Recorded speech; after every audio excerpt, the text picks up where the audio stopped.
नमस्कार दोस्तों, आज था मुझे 2 स्टेप केक की ऑर्डर जो एनिवर्सरी केक में तैयार होने वाली है और एक आवाज़ आप बैकग्राउंड में सुनने वाले हैं, ज़रा सुनिए। अचार बनाते हुए अर्चना देवी। मेरे मायके से आया था ढेर सारा कच्चा आम, तो आज मैंने सोचा थोड़ा सा गुड़म्बा बना लेती हूँ। यहाँ गुड़म्बा बना लिया, थोड़े से आम का मैंने अचार बना लिया। पीछे से मेरे हस्बैंड दे रहे थे बैकग्राउंड म्यूज़िक। तो इसी तरह हंसते खेलते आज के इस ढेर सारे रेसिपीज़ को मैंने तैयार किया है। तो अगर पॉसिबल हुआ तो मैं अचार वाली वीडियो ज़रूर लेकर के आऊँगी। फ़िलहाल आज मैं 2 स्टेप केक की वीडियो लेकर के आप सबों के लिए आई हूँ, जो बहुत ही टेस्टी केक तैयार होने वाली है, तो एंड तक बने रहिएगा। और आज की इस एनिवर्सरी केक डिज़ाइन को एकदम ईज़ी तरीके से मैंने तैयार किया है। आज की इस 2 स्टेप केक को तैयार करने के लिए पहला जो केक टिन लिया था मैंने, वो था 9 इंच का केक टिन। केक बेस मैंने 12 इंच वाला लिया है और ये वाला रसमलाई फ्लेवर की स्पॉन्ज को तो रेडी किया है मैंने, क्योंकि आज की जो ये केक ऑर्डर थी ये थी 2 फ्लेवर में।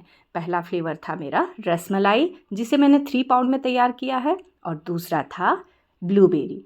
कई बार क्या होता है, वीडियो को शॉर्ट करने के लिए स्पॉन्ज वाली रेसिपी लेकर के मैं नहीं आ पाती हूँ, तो उसके लिए अगर आपका डिमांड रहेगा तो मैं कोशिश करूँगी कि स्पेशली मैं स्पॉन्ज वाली ही रेसिपी लेकर के आऊँ।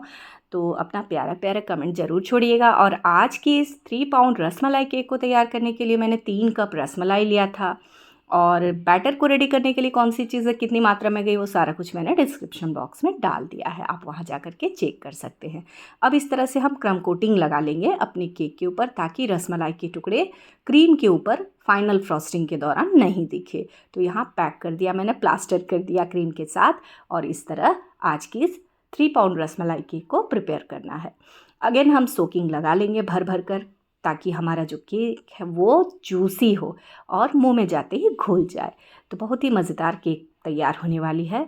तो यहाँ इस तरह से भर भर करके मैंने सोकिंग लगा लिया है, और अब इसकी फाइनल फ्रॉस्टिंग की बारी है। तो सबसे पहले तो क्रम कोटिंग करके, अगर पॉसिबल हो तो थोड़ी देर के लिए आप फ्रीज कर ले। मैंने होल नाइट इसे फ्रीज कर दिया था, क्योंकि मुझे देवघर से गोड्डा ले जाना था ये केक। तो इसके लिए जब कभी लॉन्ग डिस्टेंस तय करे आपका केक, आपके केक का सफ़र इतना लंबा हो, तो उस दौरान कुछ बातों का ध्यान रखें, क्योंकि है अभी गर्मी का सीज़न। इसके लिए मैंने यहाँ होल नाइट इसे स्टोर कर दिया फ्रिज में, और तब अगली सुबह उठ करके इसका क्रम कोटिंग किया, सॉरी फाइनल फ्रॉस्टिंग किया।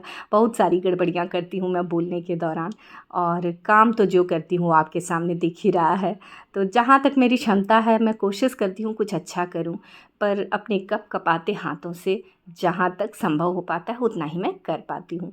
यहाँ एक्स्ट्रा क्रीम को कट करके हटा लेना है इस तरह से, और जहाँ कहीं आपको स्पॉन्ज दिख रहा है दोस्तों, वहाँ मैं देने वाली हूँ टेक्सचर इफ़ेक्ट, जिसके लिए मैं टिश्यू ले रही हूँ इस तरह फोल्ड करके, और इस तरह डिप करते जाना है, और एक प्यारा सा टेक्सचर इफ़ेक्ट, हमारा टेक्सचर डिज़ाइन तैयार हो जाएगा केक के ऊपर। चूँकि ये एनिवर्सरी केक है तो मैंने सोचा कि वाइट के साथ रेड का कॉम्बिनेशन ज़्यादा अच्छा लगेगा, जिसके लिए मैंने magic edible food jail colour का यूज़ किया, और साथ ही उसमें कलर मिस्ट का रेड पाउडर कलर का यूज़ किया, ताकि मुझे डार्क शेड वाली रेड क्रीम मिल जाए। और यहाँ पैलेट नाइफ से क्रीम को इक्वली फैला लिया केक बेस के ऊपर, ताकि हमारी केक दिखने में थोड़ी सी सुंदर लगे। और अगेन ये 2C नोज़ल का यूज़ करते हुए यहाँ मैं इस तरह से बॉर्डर निकाल रही हूँ।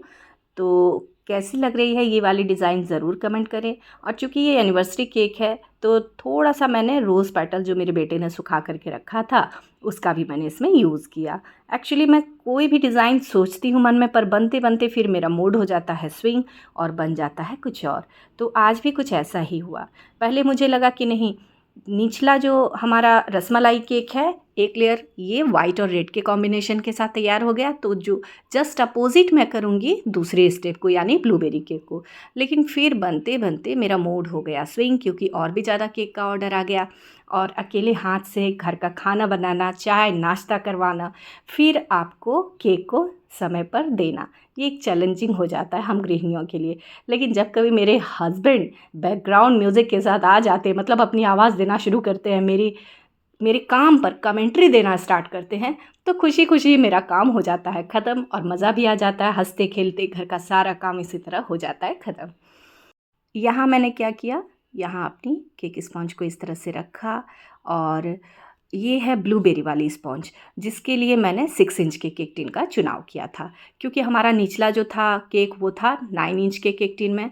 आप चाहे तो 8 इंच के साथ भी 6 इंच को ले सकते हैं, पर देखने में ज़्यादा सुंदर लगता है अगर इस तरह का रहता है। और इसको हम तैयार करेंगे ब्लूबेरी फिलिंग के साथ। ये माला कंपनी की ब्लूबेरी फिलिंग है, जो काफ़ी कॉस्टली आती है और बड़ी ही मज़ेदार होती है। तो यहाँ इसकी फिलिंग लगा लेंगे। अगर आपके पास ये अवेलेबल नहीं हो तो आप माला की जो क्रश आती है उसके साथ भी अपनी ब्लूबेरी केक को तैयार कर सकते हैं। पर इसका रिज़ल्ट मुझे इतना अच्छा मिलता है, मैं बता नहीं सकती। जब मुझे तारीफ़ें सुनने को मिलती है तो मुझे भी मज़ा आता है, और फिर अगली सुबह मैं कोशिश करती हूँ कि और अच्छे से थोड़ा सा काम करके मैं डिलीवर कर सकूँ अपने केक को। यहाँ मैंने इसकी क्रम कोटिंग लगा ली है इस तरह से, और अब बारी थी इसकी फाइनल फ्रॉस्टिंग की। तो सबसे पहले तो मैं इसे थोड़ी देर के लिए फ्रीज कर दूंगी। ये मैंने अगली सुबह तैयार किया दूसरा वाला लेयर। एक लेयर को मैंने पिछली रात को ही तैयार करके फ्रीज कर लिया था, और अब बारी थी इसे इसके ऊपर डिप करने की। तो पैलेट नाइफ से सिंपली इस तरह कर लिया मैंने। चूँकि ये 85 किलोमीटर दूर जाना है इस केक को, तो यहाँ इस तरह से मैंने 3 स्ट्रॉ का यूज़ किया। जब कभी आप स्ट्रॉ वगैरह का यूज़ करें तो अपने कस्टमर को ज़रूर बता दें ये बात, ताकि कोई अनहोनी या दुर्घटना होने से बच जाए। आजकल ट्रेंडिंग चल गया है कि केक के ऊपर मुँह को धपाक से गिरा देना है, तो ये वाला काम ना हो तो ज़्यादा अच्छा, क्योंकि इससे हमारा आँख कान बर्बाद हो सकता है, और खुशी के दिन में, खुशियों के पल में कुछ अनहोनी हो सकती है। तो इस चीज़ से बचने के लिए मैं तो हमेशा इंस्ट्रक्ट करती हूँ अपने हर क्लाइंट को, क्योंकि ये हमारा फ़र्ज़ है। अगर मैं इस काम को कर रही हूँ तो इसे कंज्यूम करने वाले को पता होना चाहिए कि इसे किस तरह यूज़ करना है, और इसमें कौन सी चीज़ें नॉन एडिबल है, कौन सी चीज़ें घातक हो सकती है। ऐसे तो मैं कोशिश करती हूँ कि हमेशा सारा ही एडिबल चीज़ें ही इसमें दूँ, और देती भी हूँ।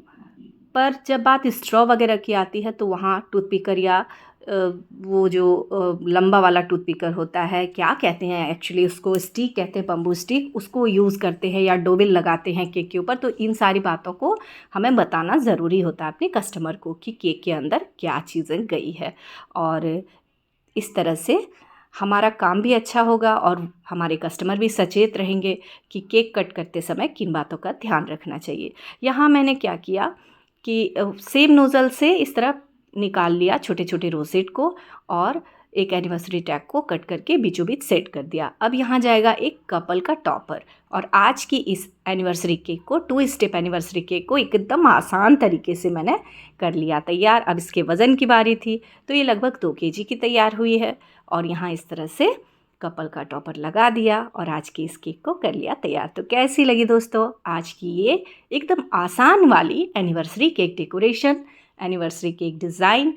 ज़रूर कमेंट करें, और इस तरह की आसान वाली केक डेकोरेशन के लिए बने रहिए मेरे channel dream puff home baker में।